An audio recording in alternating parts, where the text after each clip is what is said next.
দুটো উপলক্ষ তো ঘোষিতই আছে। নজরুল জাতীয় কবি হিসেবে বাংলাদেশ রাষ্ট্রের গেজেটভুক্ত হয়েছেন এবং একই সঙ্গে বিদ্রোহী কবিতা প্রকাশের 102 বছর। দুটি বড় উপলক্ষ এবং এর যে কোনো একটি নিয়ে আমরা আসলে একত্রিত হতে পারতাম।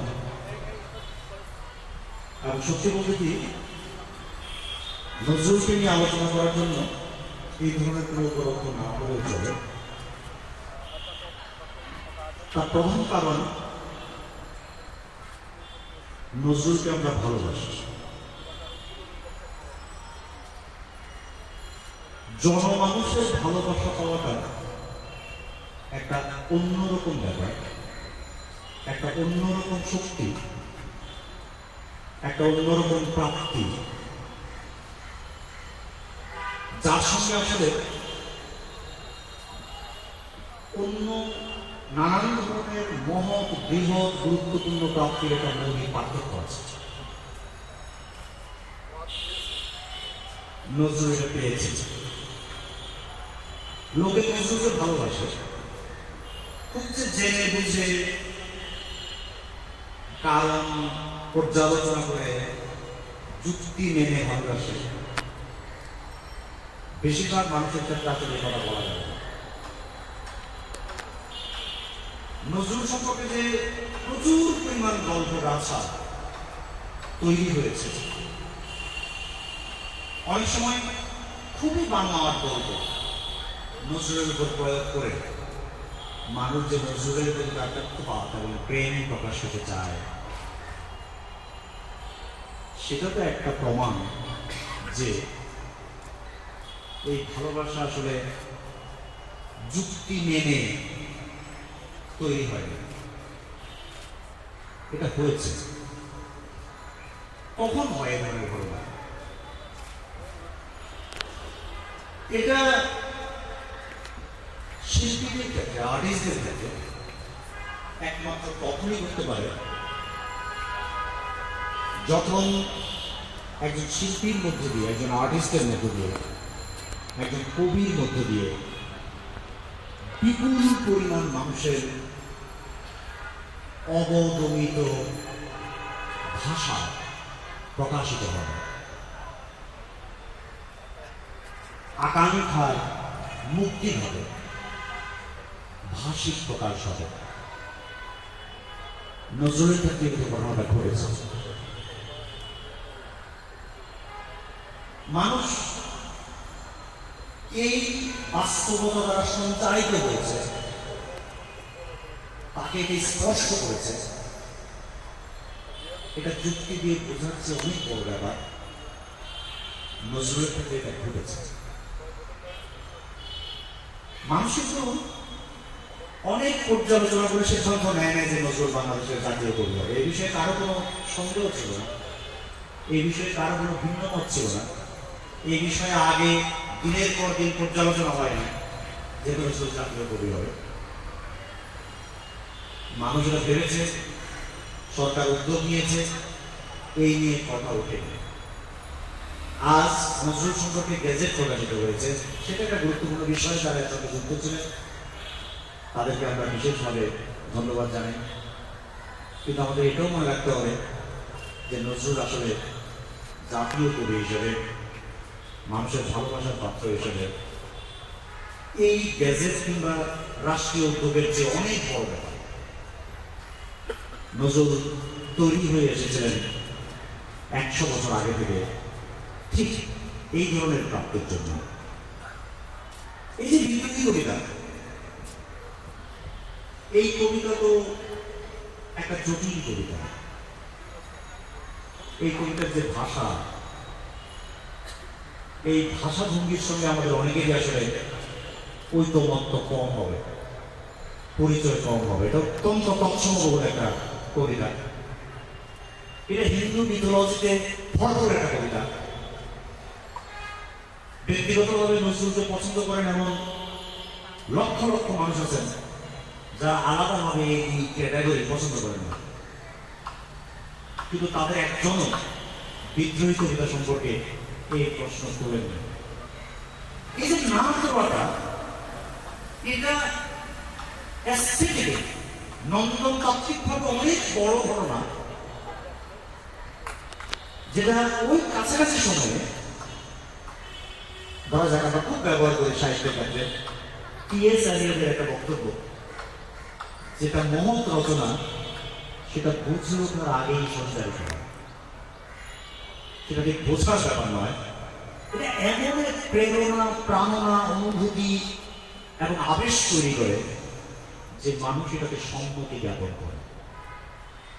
বিদ্রোহীর ব্যাপারে মানুষ সম্মতি জ্ঞাপন করেছে, নজরুলের ব্যাপারে মানুষ সম্মতি জ্ঞাপন করেছে। আমাদের আজকের আয়োজন এবং নজরুল সম্পর্কে আরো হাজার হাজার লক্ষ লক্ষ আয়োজন হয়েছে 100 বছর ধরে, এগুলো আসলে সেই সম্মতি বই প্রকাশ। কিন্তু একই সঙ্গে আমাদের এটাও ভাবতে হবে যে শুধু সম্মতি উৎপাদনই যথেষ্ট নয়, সম্মতির প্রকাশই যথেষ্ট নয়। যে বিষয়গুলো একটা জনসমাজের সম্মতি অর্জন করেছে সেই বিষয়গুলোকে পর্যালোচনা পূর্বক জনগোষ্ঠীর বর্তমান ময়তার মধ্যে জীবন্ত করে তোলা আসলে শিল্প সাহিত্য চর্চার প্রধান লক্ষ্য হওয়া উচিত। সেটা আমাদেরকে সচেতন করে, সেটা আমাদের অতীত এবং বর্তমানের যোগসূত্র স্থাপন করে, সেটা আমাদের ভবিষ্যতের দিক নির্দেশনা দেয়। কিভাবে করব আজকে 102 বছর পরে আমাদের এই বিদ্রোহী কবিতাটি? আমরা জানি যে বিদ্রোহী কবিতা নজরুলের কিছু ক্ষতিও করেছে, এদিক থেকে যে বিদ্রোহী কথাটি জীবনের প্রথমেই অনিবার্যভাবে তার নামের সঙ্গে সেটে যাওয়ায় নজরুলের কবিতার আরো অনেকগুলো দিক, অনেকগুলো প্রান্ত তুলনামূলক কম মনোযোগ পেয়েছে, তুলনামূলক কম চর্চিত হয়েছে। আমি ব্যক্তিগতভাবে বিদ্রোহী কবিতা দীর্ঘদিন ধরে পড়ে আসছি বিদ্রোহের কবিতা হিসেবে নয়, বিপ্লবের কবিতা হিসেবে। আমি দীর্ঘদিন ধরে এই কথা প্রচার করছি যে নজরুল বেসিক্যালি বিপ্লবী কবি, এবং বিপ্লব করারই যে দার্শনিক তাৎপর্য আছে, বিপ্লব করারই যে নন্দন তাত্ত্বিক তাৎপর্য আছে, এবং সবচেয়ে গুরুত্বপূর্ণ কবিতার ক্ষেত্রে বিপ্লব করারই যে ভাষের তাৎপর্য আছে, অর্থের বিশৃঙ্খল পরিণত দিয়ে নতুন উল্লঙ্ঘন ধর্মী একেবারেই ভিন্ন রকম একটা অর্থ প্রতিষ্ঠা করার যে তাৎপর্য আছে, বিদ্রোহী কবিতার ক্ষেত্রে তোমার সবগুলো চরমভাবে বোঝাচ্ছে। ফলে একই মহান কবিতার ক্ষেত্রে যেটা হয়, অনবরত নতুন কালের পরিপ্রেক্ষিতে তার নতুন অর্থ তৈরি করতে থাকে, নতুন নতুন পরিপ্রেক্ষিতে তা সম্পূর্ণ নতুন যুগে আবির্ভূত হয়। বিদ্রোহী কবিতার মধ্যে সেই সম্ভাবনা 100 বছর পূর্তি উপলক্ষে শত শত আক্ষরিক অর্থে শত শত লেখা হওয়ার পরে সেটা রয়ে গেছে।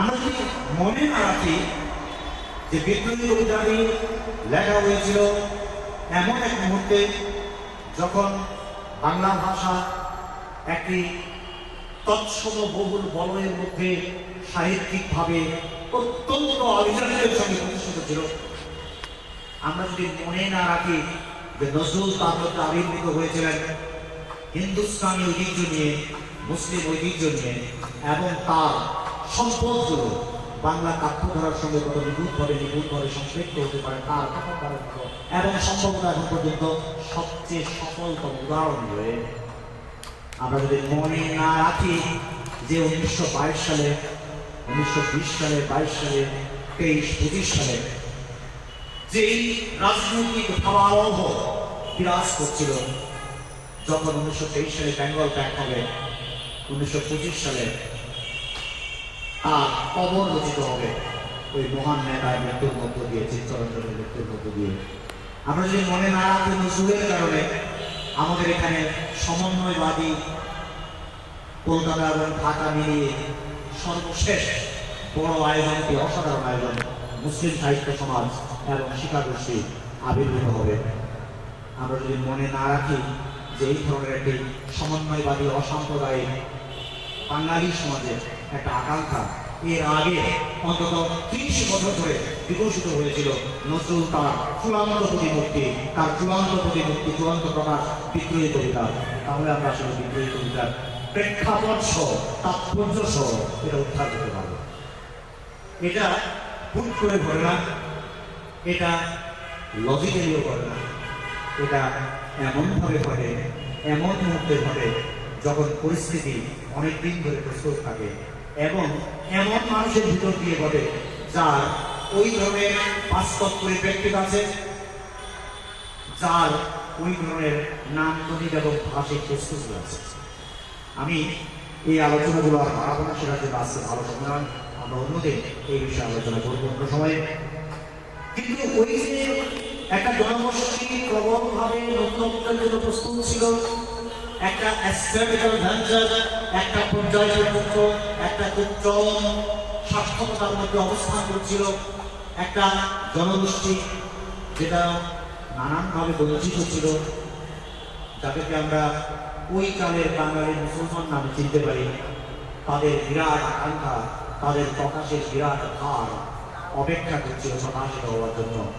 ওই মুহূর্তটাতে নজরুল এক ভোর রাতে এক টানে খানিকটা চেতন অচেতনের মধ্যবর্তী অবস্থায় লিখেছিলেন এই দীর্ঘ কবিতা, 140 পঙ্ক্তির এই দীর্ঘ কবিতা।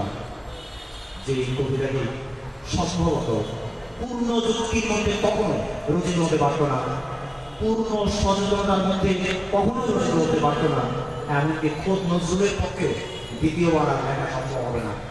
ওই কালের চিহ্ন, ওই কালের অভিজ্ঞতা বহন করে বিদ্রোহী সম্ভবত বাংলা সাহিত্যের শ্রেষ্ঠতম ক্লাসিক হিসাবে আজ পর্যন্ত আমাদের সামনে বিদ্যমান আছে।